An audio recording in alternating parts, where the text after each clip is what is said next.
Hello students, good morning. प्यारे विद्यार्थियों,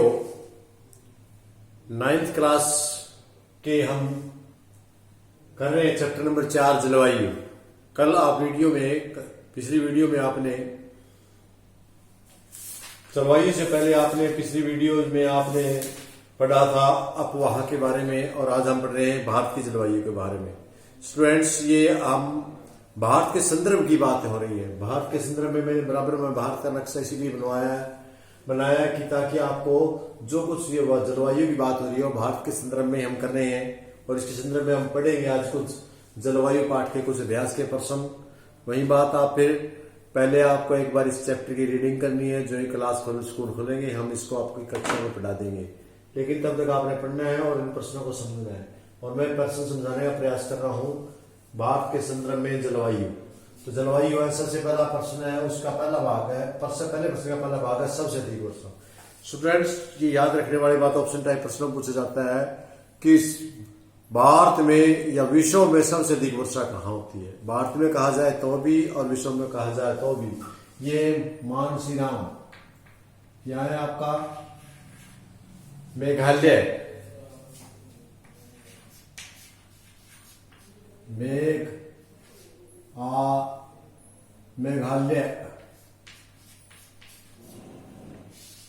मेघालय में मानसीराम नाम की जगह है।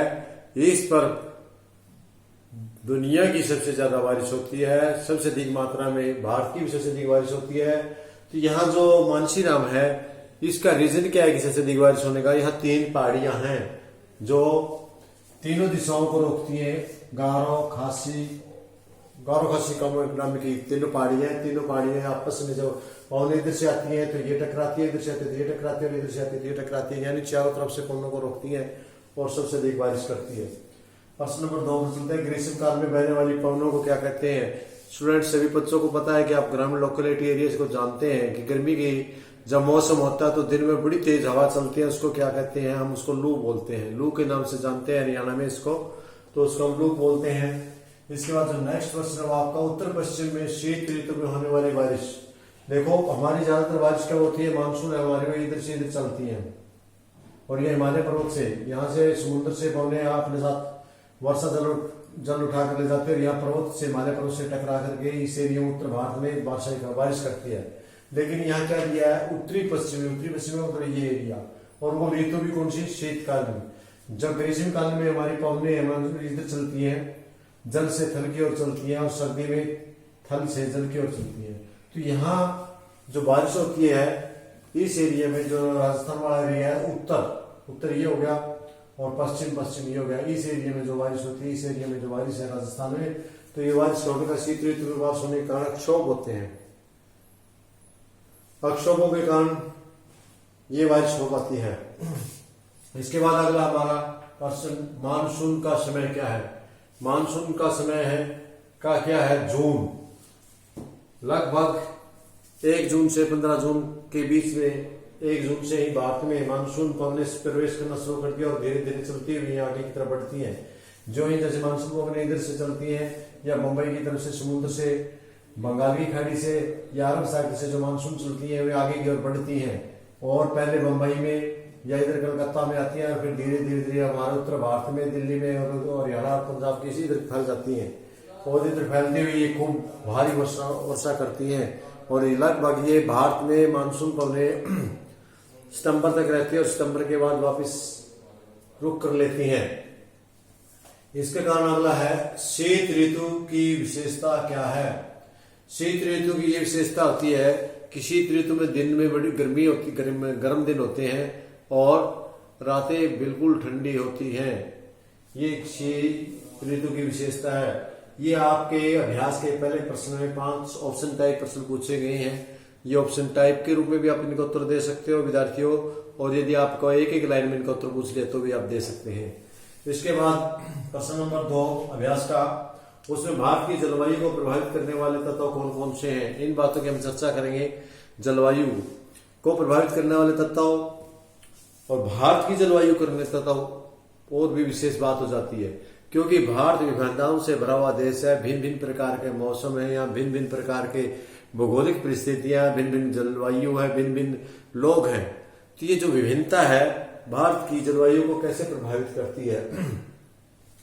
स्टूडेंट्स, सबसे पहला स्थिति, आपको पता है कि भौगोलिक स्थिति हमारे भारत देश की, कहीं पहाड़ है, कहीं पहाड़ियां हैं, कहीं मरुस्थल है, कहीं पर परेदी पठार है, कहीं पर कुछ है, कहीं पर घाटियां हैं। इस प्रकार के होने के कारण वायु में जो हमारी जलवायु की स्थिति है वो भी परिवर्तित होती रहती है।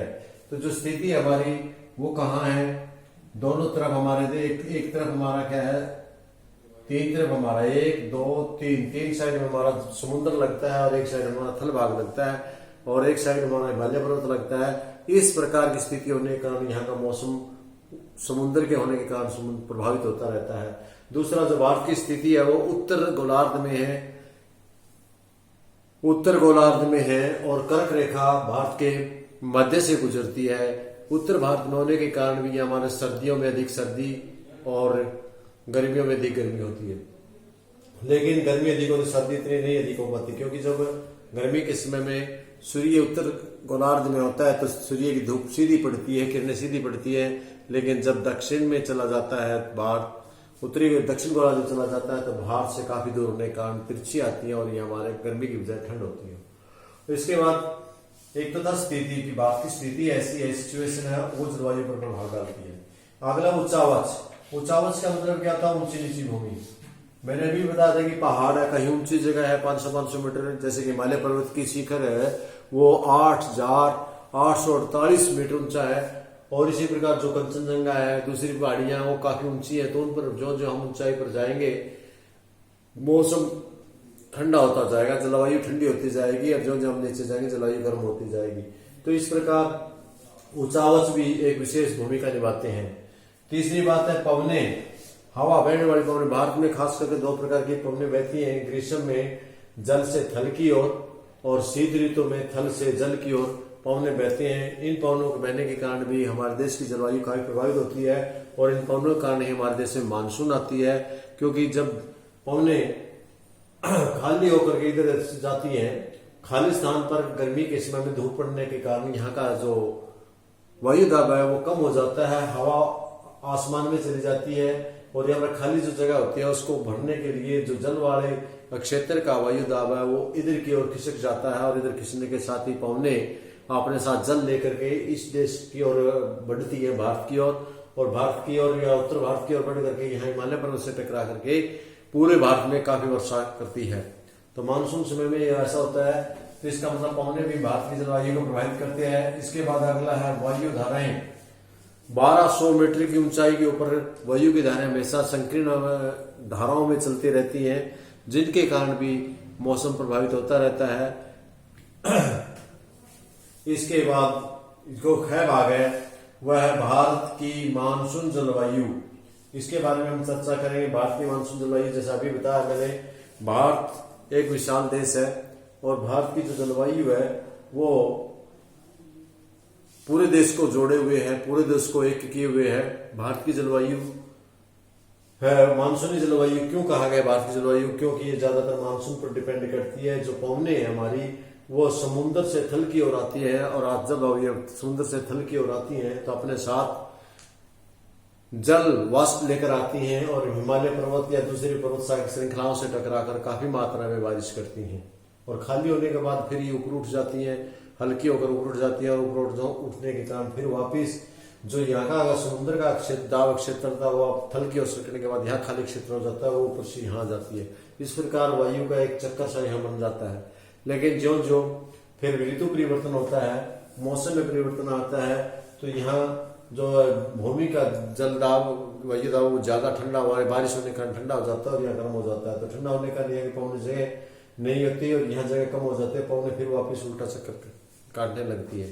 तो इस प्रकार हम जानते हैं कि भारत की मानसूनी जलवायु है और इस मानसूनी जलवायु के कारण भारत में दो रबी और खरीफ फसलें हैं, वो किसान भी अपने उस हिसाब से काम करते हैं और पशु पक्षी प्रकृति भी उसी के अनुसार अपनी जलवायु मौसमी जलवायु के हिसाब से चलती है। दूसरा, अधिक तापमान कहाँ है? भारत में सबसे अधिक तापमान है वो राजस्थान में। ये जो राजस्थान का एरिया हमारा है राजस्थान में, क्योंकि यहाँ मरुस्थल है और मरुस्थल में यहाँ सर्दियों में अधिक सर्दी और गर्मियों में खूब गर्मी पड़ती है। सर्दियों में यहाँ का तापमान 17 डिग्री से भी नीचे चला जाता है और गर्मियों में यहाँ का तापमान 50 डिग्री से भी ऊपर चला जाता है। तो 50 डिग्री बाद का और कहीं इतना नहीं पहुंचता जितना कि राजस्थान में पहुंचता है। तो राजस्थान मूल धाराएं होने के कारण यहाँ राजस्थान का तापमान सबसे अधिक 50 डिग्री सी है। इसके बाद जेट धाराएं जो हवा की धाराएं वायुमंडल में भारत के वातावरण में एनवायरमेंट को प्रभावित करती है, तेज गति से चलती रहती हैं। और जेट धाराएं दो प्रकार की हैं, एक है पूर्वी जेट धाराएं, एक है पश्चिमी जेट धाराएं। पूर्वी जेट धाराएं, पूर्व जेट धाराएं उत्तर के पश्चिम हिमालय के साथ साथ जो है चलती है पूर्वी धाराएं, ये जेट धाराएं इधर से आकर के ये इसके हिमालय के साथ साथ इधर चलती है, इनको हम पूर्वी जेट धाराएं बोलते हैं। इसके बाद दूसरा है पश्चिमी जेट धाराएं, इधर से आकर ये इधर से चलती है हिमालय के जो बीच में यहाँ ना बाह्य हिमालय है, इसके अंदर कुछ टुकड़े उनके अंदर से घुस करके इधर से आती हैं, उनको हम पश्चिमी धाराएं पश्चिमी क्षोभ भी बोलते हैं। और इसके कारण शीत ऋतु में यही इस एरिया में बारिश भी हो जाती है उत्तर पश्चिम भारत में, जो हमें पहले भी हमारा प्रश्न है कि उत्तरी भारत में बारिश किन का कारण होती है, शीत ऋतु में क्षोभ के कारण होती है। इसके बाद जो हमारी जो पौने इधर से मेरी जेट धाराएं चलती हैं उनको हम पूर्वा हमारे यहाँ भाषा में पूर्वी पौने भी कहते हैं। और जो इधर से इधर आते हैं उनको पुछवा पौनों के नाम से भी हम जानते हैं या पुछवा जेट धाराएं भी बोलते हैं। इसके बाद जो अगला प्रश्न हमारा मानसून के बारे में अभी हम चर्चा करी थी कि मानसून भारत का है वो क्या है। ये मानसून है, ये मौसम शब्द से बनेगा, मौसम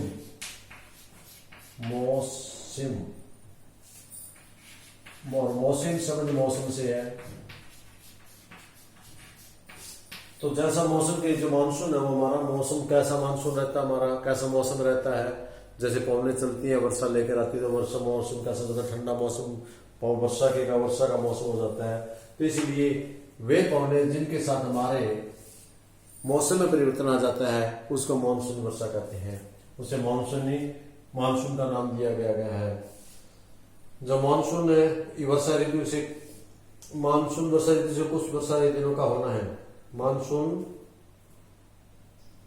शब्द अरबी भाषा के मौसम शब्द से लिया गया है। इसका अर्थ है मौसम ऋतुओं के अनुसार अपनी दिशा में परिवर्तन करने वाली पवनें मानसून पवनें कहलाती है। मानसून विराम से अभिप्राय मानसून चल रहा था जब मानसून बोलते हैं। जो मानसून विराम से मतलब जब वो पवनें चलना बंद कर दे, क्योंकि हमने देखा कि सारा साल भारत में मानसून की वर्षा नहीं होती, ये सिर्फ जून से लेके और सितंबर तक के मास के बीच में होती है, उसके बाद में नहीं होती, उसको मानसून विराम के नाम से जानते हैं।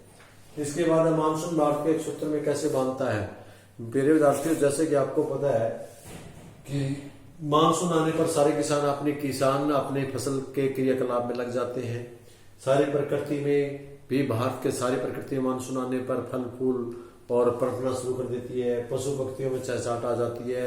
और जब वातावरण मानसून चलता है तो उससे नदियों में बाढ़ वगैरह सभी जीव सब इंसान सब प्रभावित होते हैं।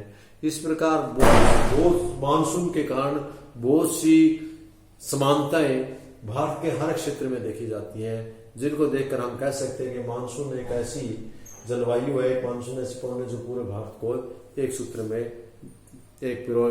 के पिरोए में बांध करके रखती है। तो स्टूडेंट्स एकता के सूत्र में बांधती है। तो इस प्रकार हमने देखा आज इस लेसन में हमने 2 अभ्यास के प्रश्न किए हैं, पहला और दूसरा। तो आज के लिए इतना काफी है। मैं अपनी वाणी को विराम दूंगा और चाहूंगा कि कल जो बाकी प्रश्न आपका तीसरा चौथा कल फिर हम करेंगे इसी समय इसी के साथ। तब तक के लिए धन्यवाद।